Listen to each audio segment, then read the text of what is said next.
Oh, well, hello, everybody. Welcome. You saw me updating the title in real time. Normally, I have all my titles preset, but I recently kind of lost all the progress that I had made here on my setup. And so I had to do that live. So if you caught it, it's a little bit of an Easter egg for you. Welcome to today's session. If you can hear me okay, drop something in the chat. Just let me know that you're there. I'm going to play one more song here. Okay. And then we'll get started with today's session. Talk soon.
All right, everybody. Hello and welcome to today's session. Today's an exciting session. It's all about the Snapshot Report. Just give me one moment. I'm cleaning some things up here on my end. Perfect. Okay. Awesome. Thank you, everybody, for writing to me in the chat so I know that you're there. Welcome to today's session. And let me just see here. Looking pretty good. My video. The last element that I need to share here. Hi, everybody. Welcome. Another session here today with the bootcamp. Excited to kind of get into it with you. Today we're covering the Snapshot Report. And uh, out of curiosity, just let me know in the chat here. I'll have a poll for us later on, but about a different topic. But how many of you have created a Snapshot Report before? Let me know in the chat. Yes, I've created a Snapshot Report. No, I haven't. Let me know. See a yes. Awesome. A nope. Okay. Need to present it to a client today. Wow. All right. Well, hopefully I can give you the edge here. Okay. Yes, but let's see it again as I have lots to do. All right. Cool. So the Snapshot Report is a really powerful tool for sales, right? It's going to allow you to open up more doors and help you position solutions to close. That's what we're going to cover today. When you have questions today, which you might, please ask them in the Q&A section where I have the Q&A open right here so I can see it. But also, we have Lily and Akachi answering your questions full time. In the Q&A section, it'll stay organized, which is awesome. Let's jump right into today's session. At this point, you know me. We'll skip the introductions. A quick reminder here on the customer journey, right?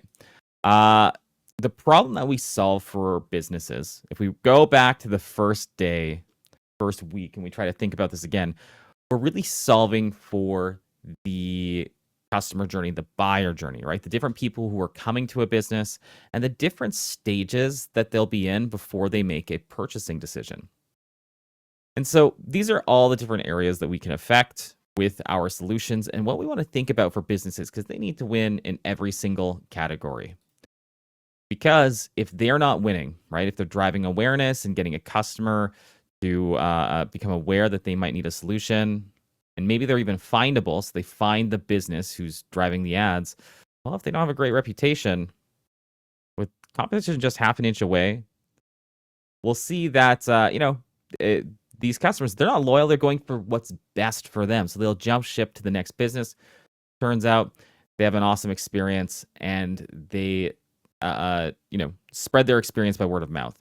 This is not a position that we want businesses that, are our clients to be in. We want to make sure that they're winning in every single category so that they can maximize and stretch out their marketing budget, right? They can capture the overflow from their competitors, but also keep anybody who was originally looking for them in that straight line.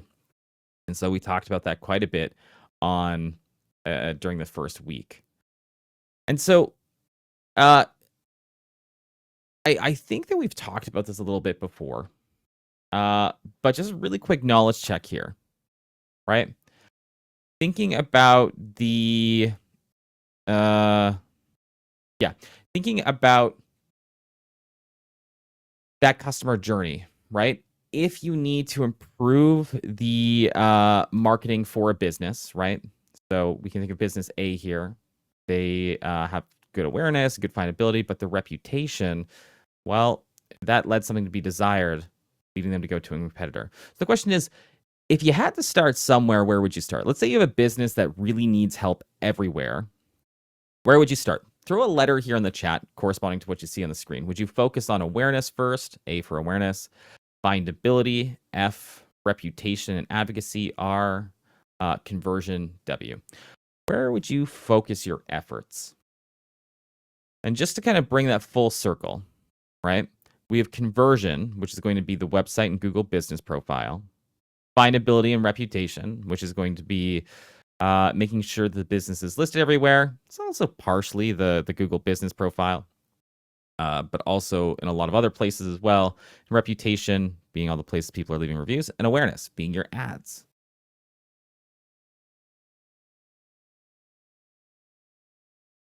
Okay, keep throwing it in there. Any last thoughts of what it should be? Throw it out, and I'll kind of talk to you through it, right? R and W. All right, seems like we've got a lot of focus on reputation, which I think is pretty good, pretty close. And so if I had to focus on businesses in a specific order, the first thing that needs to be in place is the conversion. A solid Google business profile, a website, something that once it's found has the necessary actions for somebody to take to actually go through with those next steps. So conversion, probably the most fundamental foundational place to start. Having a website up is important. Won't get many results by itself, though. That's where we kick into findability and reputation. I think those two kind of go hand in hand. With findability and reputation, you need to make sure that the business can be found, the reputation to be discovered, right? And you want to make sure that the reputation is strong so that these competitors aren't kind of leading them away. And then we also, advocacy is a part of that, right? You're asking for reviews that helps contribute to the next decision. The last thing to focus on is awareness. And I was getting some answers here, like why bring attention to a bad reputation? What are we driving awareness for if there's nowhere to convert? These are the sorts of things I want us thinking about. Awareness accelerates the results of everything else. So conversion first, making sure that everything about that business is set up for people to take actions. Findability and reputation will enhance that conversion, help it get found, make sure that people click through to experience that conversion. And then awareness will help bring, awareness to the people who might be looking for the solution. And so we kind of look at this in an inside-out manner. Now, a lot of times, businesses might have a couple of these things already covered. If they have their conversion covered, then of course you're focusing on reputation, findability, etc. Awareness of everything's in place, but there's almost always some room to improve things. The Snapshot Report really helps. It's an 8-page report designed to do a couple of things. It creates this fear of loss. It creates this sense of urgency with the client, and it's written to be, understandable to the different clients you're working with. We're not trying to use jargon. We're trying to keep it really simple. So we really created a report card-like experience for this. And it's designed for you to really have that consultative selling approach, right? You're able to show the customer, the client, your future client, or the prospect where they stand today, whether it's the industry average or stacked side by side with their competitors. And you can show them what would have the most bang for their buck. If they're already working with an agency, you can show them where the weaknesses are. You can also then win over their business in those weak areas, but also probably expand into the areas that other agency is covering over time. And one thing that's really important to note, the Snapshot Report collects data. You can't modify, you can't turn a B grade into an F, right? So what the Snapshot Report does is it collects this data. It does not create the data. And so there are some things that we can do to, change the Snapshot Report, but we can't change the actual data it collects. And so overall, this is the Snapshot Report in a nutshell. If you've seen it, you kind of know what it looks like. I'm going to take you through it here in a demo. And for those of you who were here yesterday, and I know it was a holiday for those of you in the US, we had a pretty simple session. It was very theoretical about choosing your vertical or niche. If you've already chosen that, you're probably in a good place. It does have some questions where it'll make you think about it and see, maybe challenge your thinking about the vertical you've gone after.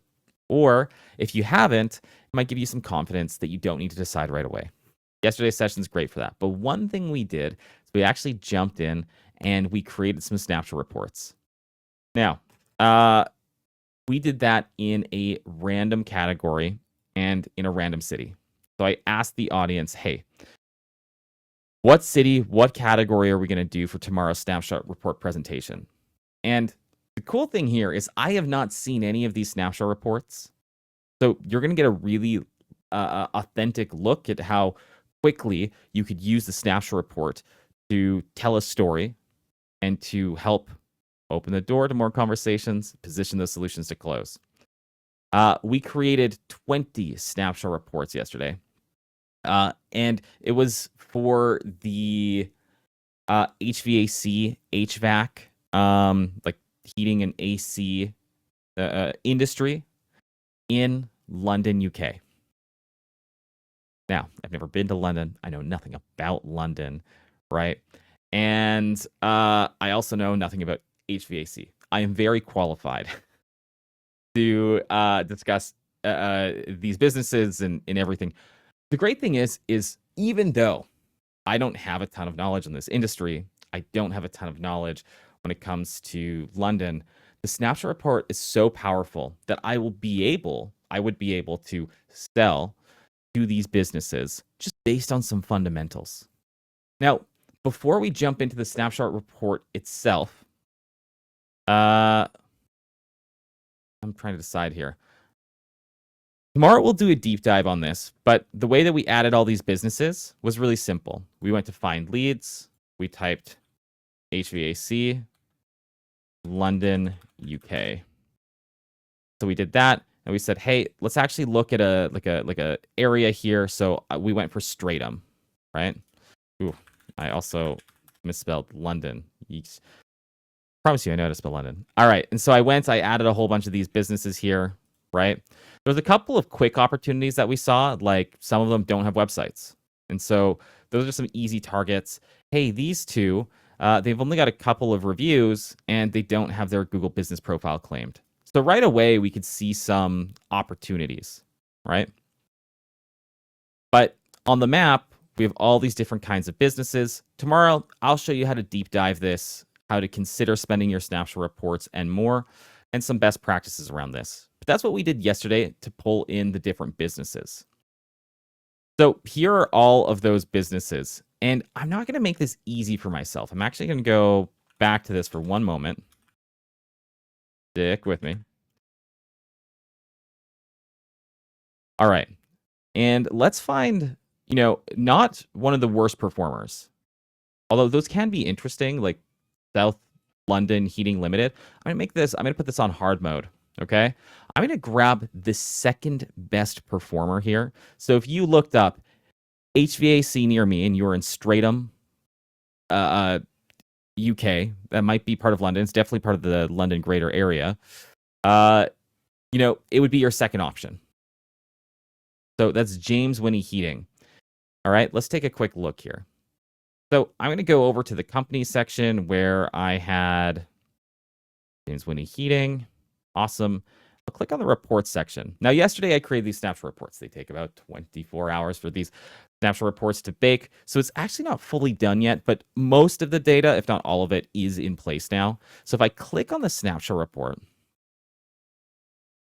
you'll see that I have a whole bunch of options to edit the report. And I can also rearrange the sections. We're going to come back to this, okay? But right now, and I'll zoom in here because this is hard to see. What I'm going to do is I'm going to view this as if you're sharing it to your client. So if you were to share this with James Winnie Heating, remember, they're the second best choice in Stratham. Well, they're not doing so hot. Their overall score here is 21%. Now, this score is designed for to generate a fear of loss. It is a harsh grade. However, this is where we see them stacking up. They've got a D in their listings, their reviews, probably don't have a lot of social going on. Their website, even that's failing. E-commerce, advertising. I mean, e-commerce, that might not apply here. But advertising, we can't find anything they're doing publicly, and their SEO section. So, all right. So when it comes to this business, the first thing that I like to do whenever presenting a snapshot report, right, is, and we'll talk about how this whole process fits in towards the end of the week here. Like, when do you actually present a snapshot report? But the first thing I always cover is taking a quick look with the business owner and confirming. So this is the business we have. James Winnie Heating, you're at 1 Meadfoot Road. This is the phone number. This is all coming from the Google business profile, and we're just confirming these things. And this is your website, correct? And we take a quick look at the images, and that looks like heating to me. To me, those are some images that are coming from the Google business profile, and it checks out for me, right? I think that this tells a convincing story for a heating HVAC type business. And we've got the website. We can click into that website and learn a bit more here. Okay. All right, so this is the business. We confirm it with the client. That's the first thing we have to do. Now we can start actually digging into the report. First, the listings.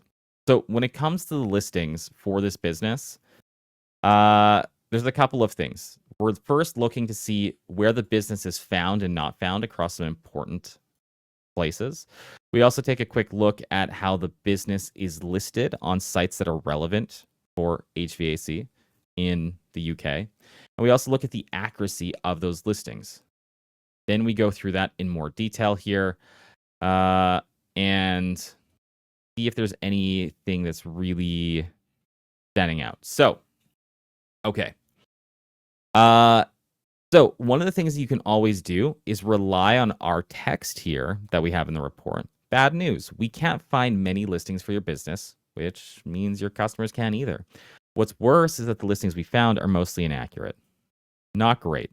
This will give you the general messaging that you should use with your potential prospect. But let me take you through it. This is the way that I present the listings. So when it comes to the listings section, can consumers find your business? Well, where we're finding your business is on 11 of 31 potential listing sites that we think are a great fit for HVAC.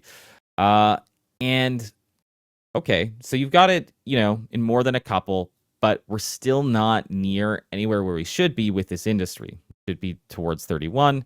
And when we are finding those listings, they're somewhat inaccurate. We think about search engines, Google, Bing, etc. They keep their monopoly on search by recommending a good experience. No, a great experience. And so we want businesses. Sorry, I saw some comments coming in. I'm going to let Lily and Akachi keep going. I'm going to stay focused here. But lost my train of thought. All right. So, listings, we're talking about, we're talking about how search engines, right? They keep their monopoly on search by recommending a good experience. And a good experience is a consistent one that has the same address and phone number online and the same store hours. Google doesn't just take what's on the Google business profile as gospel.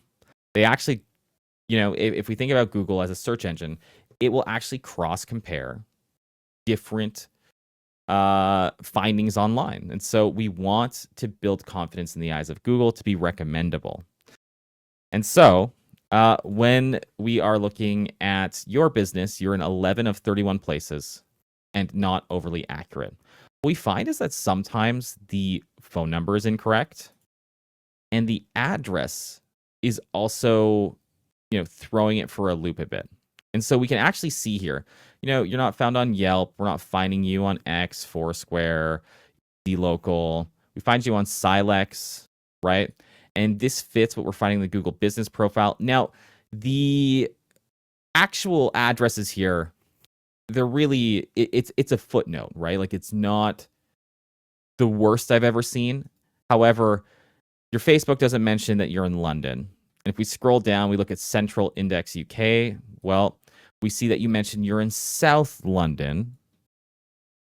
And you also do that on the Mirror. But back on Liverpool Echo, you're just in London, South London on city pages.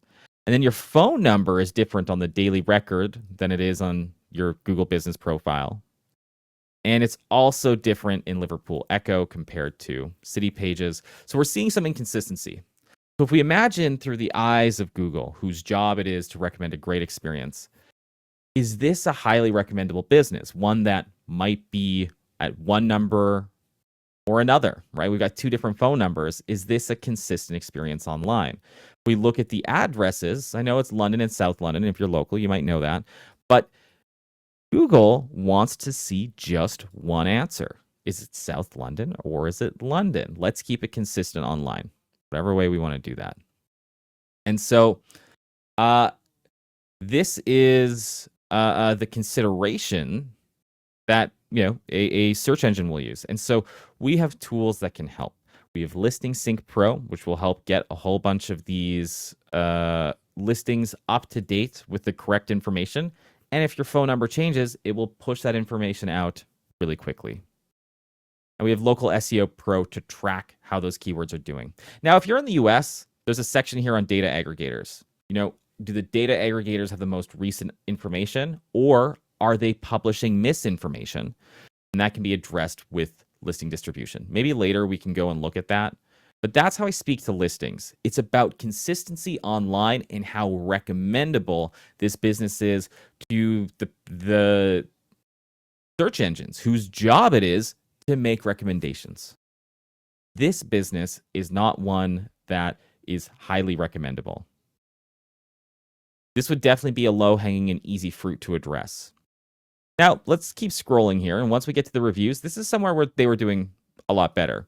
They had 67 reviews on Google. They're totally beating out the industry average. Turns out the industry average here isn't very great. And it takes very little to stay on top of it. But really, they're doing a good job. The industry average has 5 reviews, and the industry leaders have 148. So we're about halfway there. And then we also have, the reviews found per month. So the question I always ask clients is, with the reviews that we have, so we see that you're getting about 1 review every 2 months. Now, do you get more than 6 clients per year? Oh yeah, what do you get? How many clients would you say you serve? Oh, 30. Okay. So how do you ask for reviews? You can dig into their process a little bit. You can use this as a conversation starter, but really, this is just not high enough. Sure, it's better than the industry average, but let's be honest, this isn't great. The industry leaders are getting 5 reviews per month, and you're getting 1 every 2 months. So to get on top of the industry here, we need to ask for more reviews. The average review score here is really high. This is one that's overly harsh here because it's a 4.98 versus a 5. It's nearly impossible to be 5. However, some industry leaders do pull this off. But where I think we could really spend some time here is on the number of review sources. We're only on Google. We should be asking for reviews in more places. Facebook, Yelp. There might be some industry relevant sources as well. We're just not seeing reviews everywhere they could be happening. All right, I'm going to take a moment here to address some questions I'm seeing here. So Andy asked a question. Back to the listings portion. What if we are strategically using different phone numbers because we want call tracking or to track calling through CallRail or another tool? That's totally fine. At that point, you could ask your client that. And oftentimes that's what these numbers are. But it could be an old number as well. And you need to kind of figure that out. And again, I think that Google still doesn't have a lot of confidence. They want to see call tracking happening across the web. And so just remember, if you're using call tracking in a couple of places, you're throwing out some confusing messages to Google. If the rest of your strategy is strong enough to kind of lift past that, that might be okay. However, this is just straight up a confusing signal to Google. And remember, it's not like Google is sitting there and manually looking at this, but they have an algorithm, and that algorithm is making some logical choices. Is this number equal to this number? If no, lower the rank. That's something that's happening. And so unless you have call tracking set up universally across the web, in which case you could use, like with lots of call tracking, you can use one single call tracking number across all these different sources. Just track where it's coming from. Like, there are ways to do that, but alas. So there is a negative impact there. When it comes to the reviews, well, we're not seeing a lot of things happening here, right? They do have lots of reviews. And again, right, the text here can kind of guide you as well. One of the things I always like to look into that we haven't done here is, and I'll show you how to do this tomorrow, but I always look up the business as well. I go to the Google reviews and I see if they respond to the reviews. So for James Winnie Heating, they don't, right? So they have lots of great reviews, but they aren't responding to them, which is a shame. And oh, this one 4-star review. That's heartbreaking. That's the only one they responded to. So you want to, they've responded a couple of times, but it's rare. So they could use a tool like reputation management to respond to those reviews. Also, I think thank you, lady, is a weird way to go about that. Kind of a response.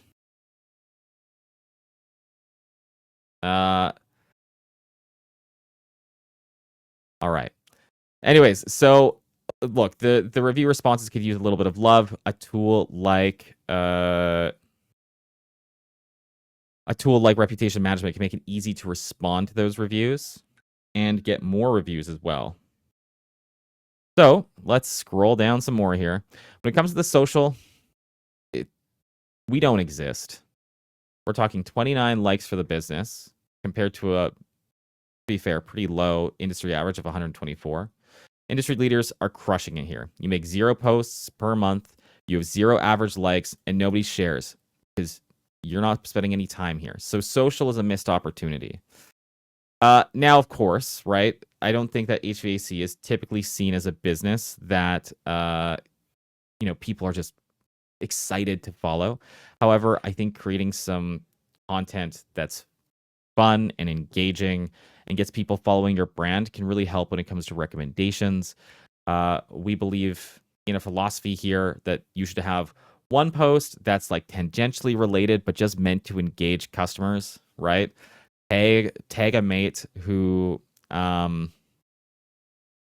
house is always boiling, right? It gets people coming to the page. All right, another one. You have something that's kind of industry related. How to change the filter in your heating setup.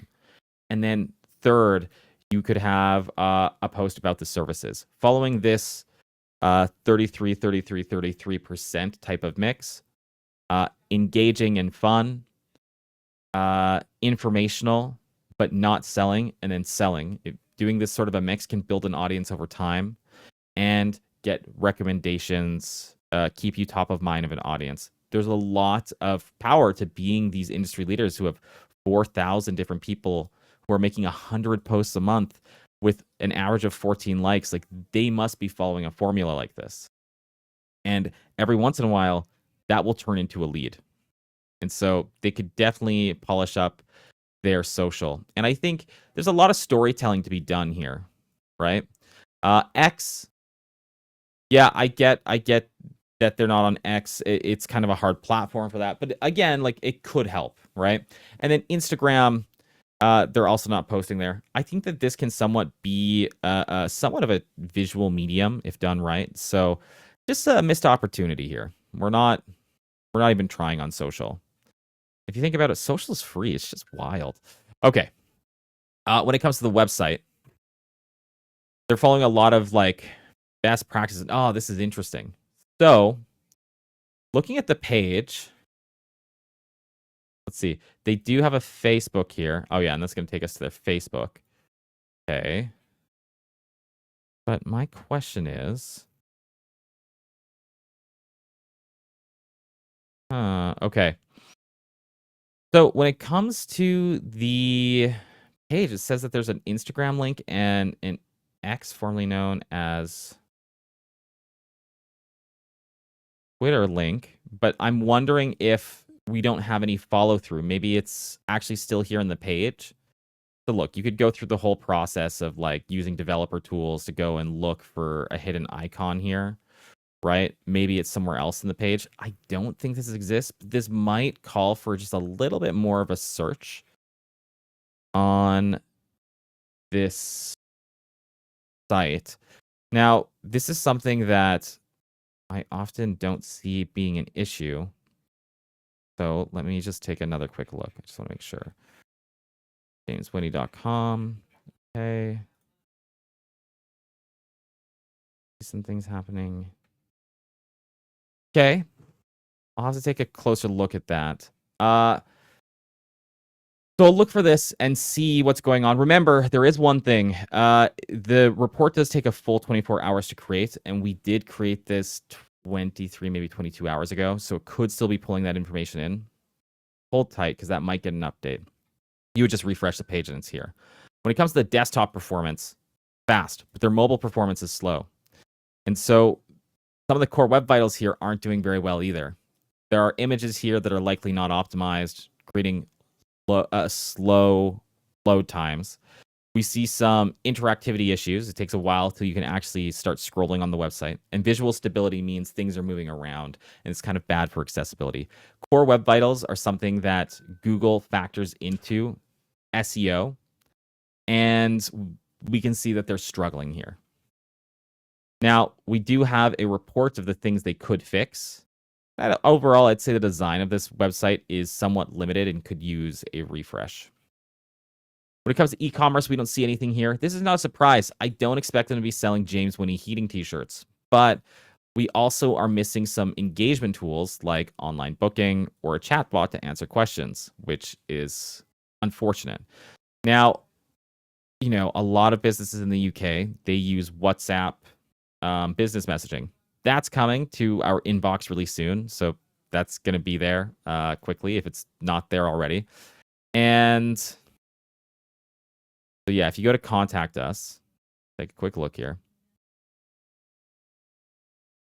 Okay, so yeah, they've just got a form here. They've got a phone number, an email address. Yeah, they could really use some of those answers. And it'd be great if they could get pre-qualification with their leads happening even when they're sleeping. No online scheduling, which is a missed opportunity. Advertising, we're not seeing any advertising that they're doing online. Now, this section sometimes doesn't report on this. It looks for ads done in a public way on their own ad account. If they don't have those things, it might be hard to tell what's going on. Here, I would use this as a section to kind of ask. This is where I would ask some questions around advertising. What are you doing for advertising? Have you done advertising in the past? What have you done? XYZ, right?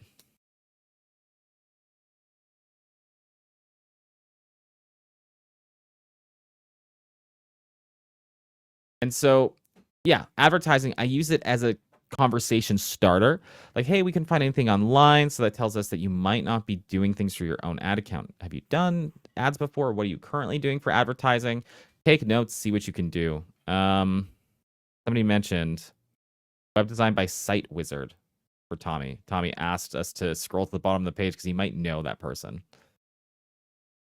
All right. So then we can scroll down a little bit more. And here is like the ultimate 1-2 punch here, right? So I love that in the report, you go through all these details and then you kind of show them how they stack up in the results. And so if you look up central heating service near me,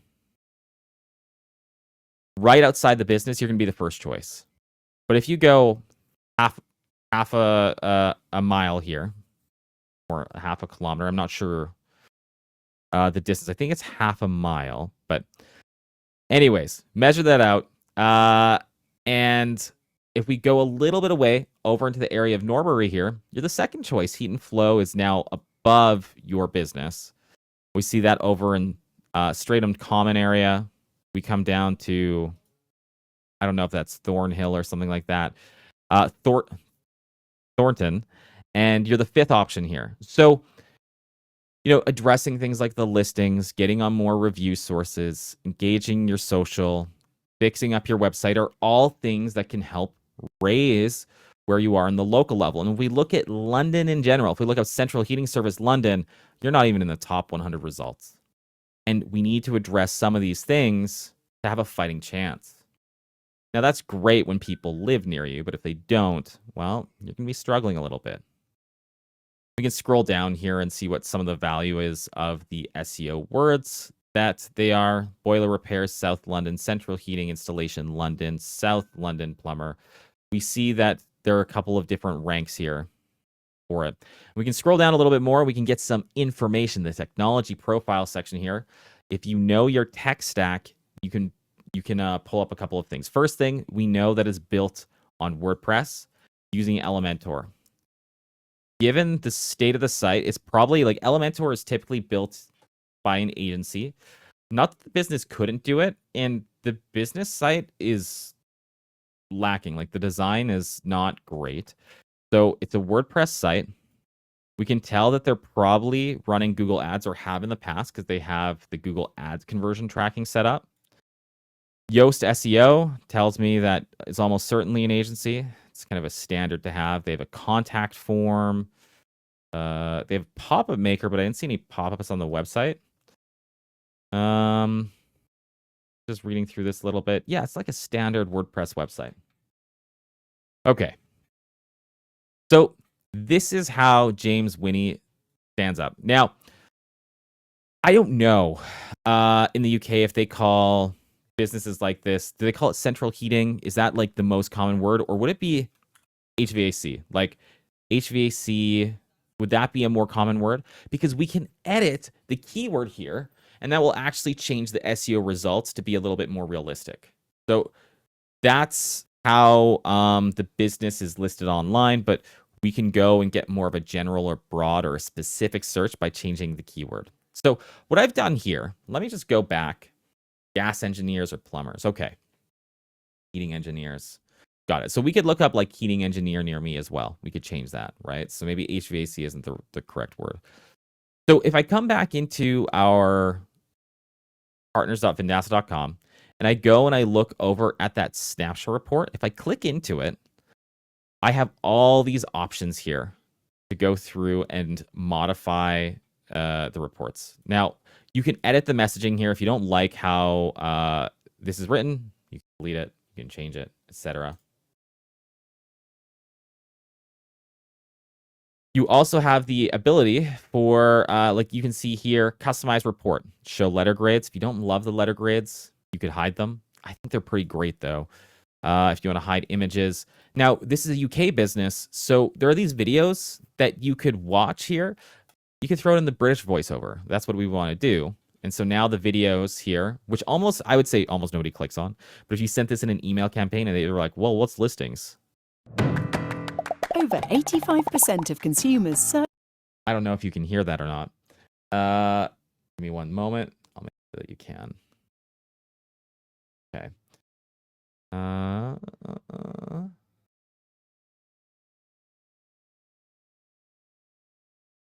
Okay, might be a little difficult to do right now. But we've got a UK voiceover here, which is great on the Snapshot report. You can go through and hide certain sections. So you say, okay, you know what? X is not an important thing. We can hide that one section. You know, something that we're not going to talk about with this client is the average review score. Let's hide that because it's just a little too close. Okay, great. So you get the idea, right? You can go through and hide certain sections. Again, you can't change grades, but you can hide sections. And you can also rearrange them. If you want to tell your story with SEO first and then dig into the details, you just drag it and drop it. That easy. I kind of like, or I'm just used to the default order. And I think I love working down into the final blow, which is SEO. This is how you're performing, right? I think that's a pretty powerful thing. You can also set up some things like a meeting scheduler and those sorts of details. One really cool thing I want to show you, right, is if you click on this, the send button, you can actually send an email. Of course, you're going to require their email here, but by default, it's a whatever. But we also have AI in here. So you can say, hey, I want to reach out to this business with this snapshot report, and I really want to talk to them about their listings and their social sections. And so the AI will create content specific to the business. Your online listing and social media presence have rooms for improvement. Brady Lang Marketing. Hey. We specialize in optimizing online listings. And so it can speak to it specifically, right? Maybe we grab the reviews as well. And so we're crafting a message based on things that we're seeing. And so that's pretty cool. We can send that out. If you create a snapshot report, you've got an email, you might as well fire it off and just see. And of course, we can scroll here and add competitors. So you can add competitors using their websites, which gives you limited information about them. It's way better if you grab competitors using Snapshot Reports. Now, we created a whole bunch of different businesses here, right? And so let's see. I want to look up London. So we had SAS Heating. I know that was one of them, right? And then look up another London competitor. And then let's say that we had the Thursal Heating and Plumbing. We can add the competitors into the report. Okay. I'm just going to refresh the page here. I see some questions coming in here. I'll take a stab at those in just one more minute. I just want to show you. We've updated the keyword, and we've now added in some competitors. It could take a minute or two to update. So based on that, okay, it's already updated. And let's take a look at the... Okay. So I'll go through this really quickly and show you what's changed. I've added 2 competitors from the area, and so it's changed things. We go down on the report, it shows you where your competitors are stacking up. So when it comes to your listings, well, you have more listings than your competitors. Unfortunately, you are heavily inaccurate in comparison to Cersal Plumbing and Heating, for example, right? I want to see. We do have another competitor that I added in here, I think. Give me one moment. So maybe I didn't hit save. Okay, no. SAS Heating. Okay. Do AGN. PC. Just want to see what happens. Okay, so I hit save. It does take a minute to pull these in, so but it will actually show how the different competitors are doing. So when it comes to your competitors, you are, on top of it, but tied for second. Also, when it comes to accuracy, you are in second place, but second might as well be last because your competitor here has an 80% accuracy rating. They are found in less places, but they are accurate. Okay, we scroll down. Hey, look, this is how your competitors are actually doing when it comes to their online reviews. This is how they're doing when it comes to their social media. And you can get a direct comparison to local competition, which matters way more to businesses. Hey, look, if we go to Cersal Plumbing and Heating, they have an online scheduler. They have an online storefront. In a little bit, we'll probably pull in those other businesses too. Yeah. So, and then we can take a look here, right? When it comes to the SEO section, of course, some of these details are still getting pulled in. But when we looked for HVAC, we noticed that you're actually the 7th option down in Thornton, and the 5th, 4th, 7th option here in the core of Stratham. Mitcham, you're the 12th option, but right around your actual business, you're number 1. And so you can actually go and see if somebody was to do a search right here, HVAC near me, this is how you'd show up. And again, in the greater London area, when it comes to HVAC, you're not even in the running. Powerful stuff, right? Okay, there are some questions coming in. I want to take a look at those. So, Brett asks questions about how the presentation changes for wholesale manufacturers. Well, I still think it's similar, right? Business needs to be found, but that might be a little bit different. With a wholesale manufacturer, that might be B2B. They're doing more outbound things. Really depends on the business. When we're trying to evaluate listings and reviews and social and website, that might change a little bit. You just tailor your talk track, right? So think of it. Vendasta also has a location that has listings and reviews and social, but you're not looking up, a white label solutions near me. You're not going to look that up, but we still have these things. And so we still have these fundamentals, but we're selling B2B. A lot of times, right, these clients are selling B2C. These are the clients that are going to be the most impacted by the solutions we have because there's more people searching for them, right? It helps in the numbers game. But a lot of times B2B is building these business relationships. They have a more direct sales process. Okay. So I see some other questions here. I see Lily and Akachi answering some questions. So here's, I'll just take a couple of them that I see. So Andy asks, how often would we want to revisit this with the client? You use this before the selling process. The snapshot report is designed to take a picture at a moment in time, right? It captures how the business is doing right now. And once they become your client, you use the executive report, which is even more powerful. It plugs into some of their accounts and their analytics. It gets deeper details. And instead of it just being a one-time snapshot, it is live, ongoing data that tracks proof of performance. The executive report is the snapshot report on steroids, but it requires some connections. Snapshot report is used as a sales tool.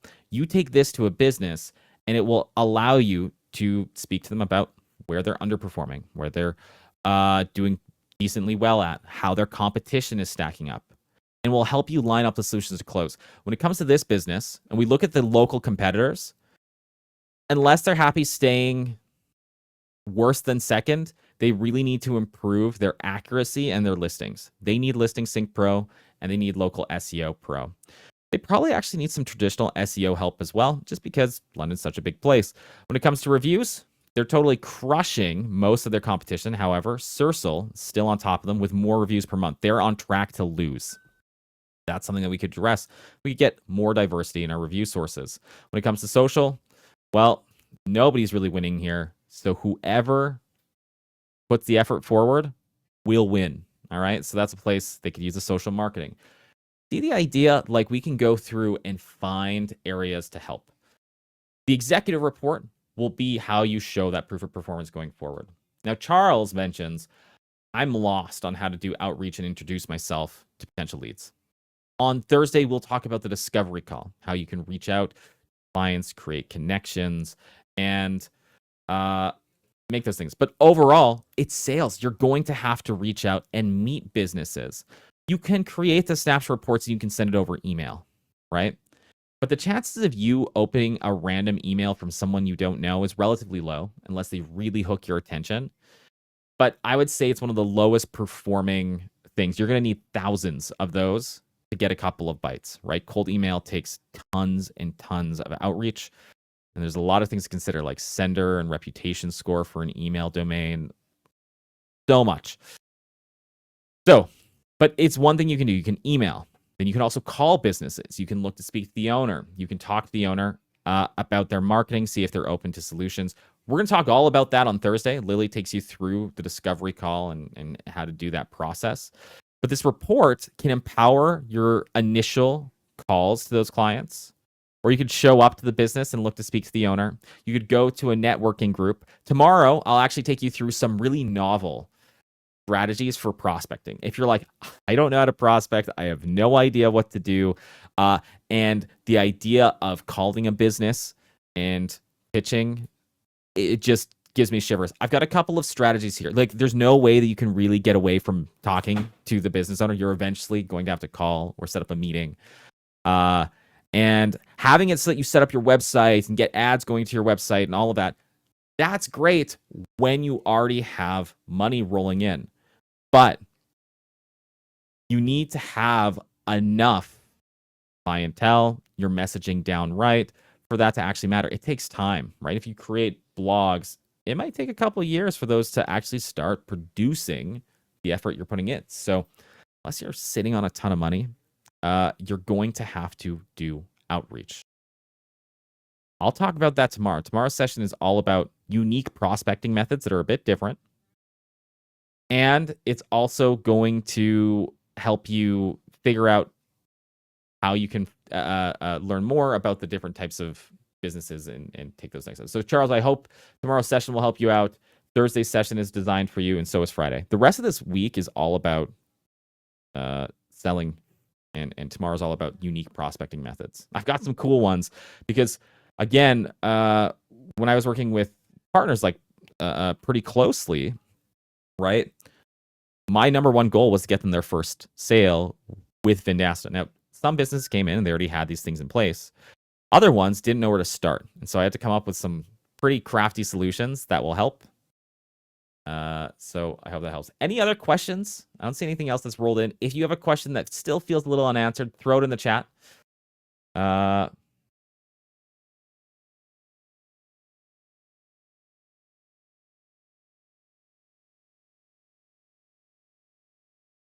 But this is really your masterclass on the Snapshot report.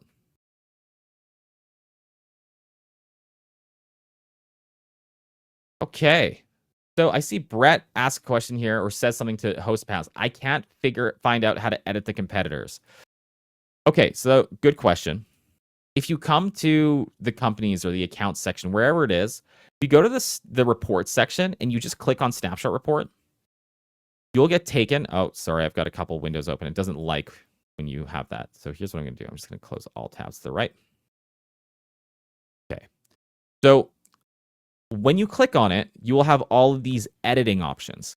But depending on where you've clicked it or how you've clicked it, if you hit view reports, you'll see the client-facing view of the report. If you send this URL, they will go and get taken here. Of course, they won't be able to edit the report, right? So that's how you go about it. You just go in here, you click on that.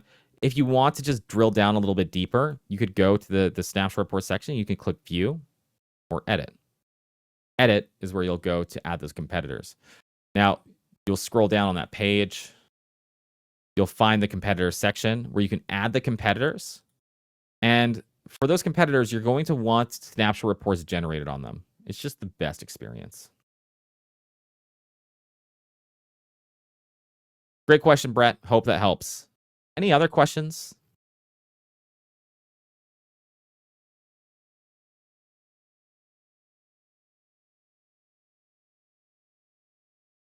Brett, you say, I go to edit, but there's no competitors section. Interesting. Brett, what business is it for?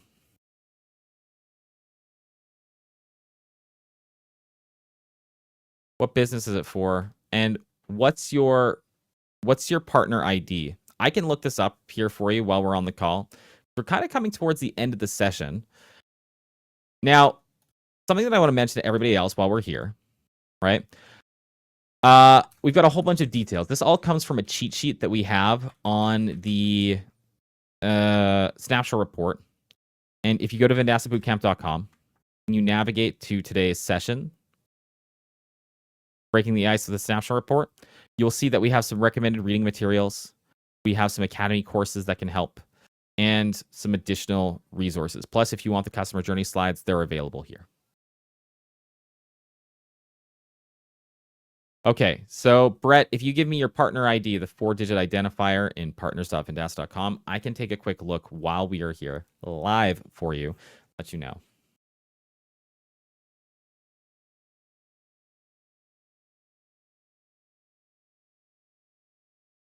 Okay, so I don't see, yeah. Tommy doesn't have any questions. Great. Cool. All right, so Brett is sharing this with me. I'm going to do this in a different tab, unless, Brett, you're okay with me like sharing this, but give me 1 second. Take a quick look.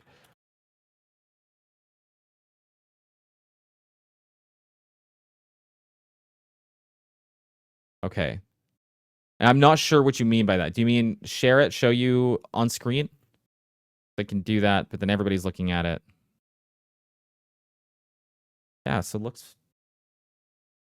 Okay, so I've got a solution for you here. But let me know. Okay, so Brett said he's cool with us sharing it on the screen. So let's take a quick look here. So what I did was I went to the CRM company section, and then I navigated over to the ropes edge equipment. I go over here to the report section on the right-hand side. I click on edit, and I scroll down on the page here, and you can add in the competitors right here. Right now you have the website, but if you click here on use competitors Snapshot reports in the same industry, you can add them there. So it's just the edit button, and then you go down to the competitor section. That's it.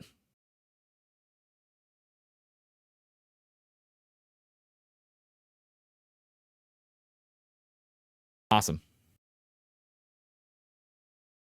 Well, everybody, that I guess takes us to the end of today's session. That's what it's all about for these Snapshot reports. It's so powerful. Tomorrow, I'll show you how to find some really quick opportunities and find businesses in need. And we'll also talk about, you know, outbound strategies, how to actually start making those sales connections, those sorts of things. And then Thursday, Friday, all about discovery calls, closing the deal with some best practices.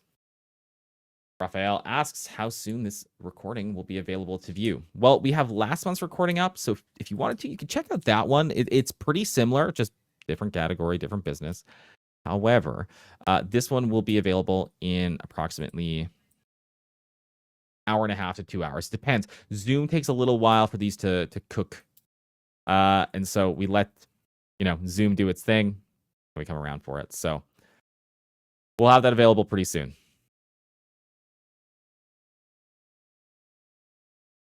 Awesome, Raphael. Well, thank you, everybody. It's been awesome. I'll see you tomorrow for the last session of you and I together for the boot camp. And then on Thursday, Friday, Lily's going to take it away with the discovery call and the closing the deal process. Super excited for you. It's been awesome having you. See you tomorrow, right? Stay awesome. Keep conquering local. All right, everybody. See you tomorrow.